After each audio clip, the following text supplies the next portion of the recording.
merhaba arkadaşlar. Herkese merhaba arkadaşlar. Bugün sizlerle beraber Mısra kanalına bale gösterisi yapacağız. Bale gösterisi yapacak Mısra arkadaşımız. 2'yi yapacağız. 2. Evet. Evet. Ben sizi oradan izleyin görüyorsunuz. Haydi bakalım. Hangisinden? Bacak açmadan başlayalım.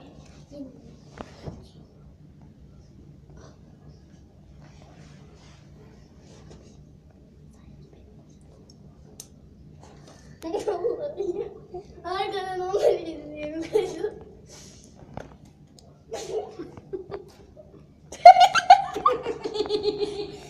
Zaten. Biz nasıl? Bale gösterisi değil, şaka gösterisi. Arkadaşlar çekemedik gerçekten. Bakın.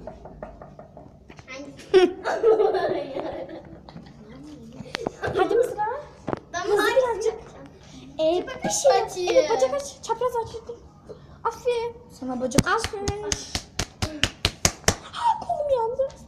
Şimdi ne olsun? Taklatma yap. Taklatalım.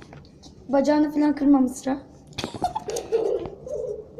Biz bunu zaten balede yapıyoruz. Tamam yap ama kırma bacağını, tamam mı? Bir videoyu durdursana. Peki.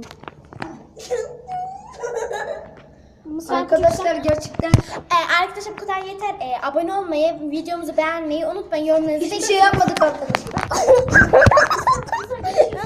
Videomuzu beğenmeyi, abone olmayı unutmayın. Yorumlarınızı bekliyoruz. Videomuzu paylaşırız. Hoşçakalın. Bu arada Kaan'la ilk çekişimiz değil tabii ki. Kaan'ı görmüşsünüzdür. Tabii ki Kaan'ı nerede görmüşsünüz olabilirsiniz.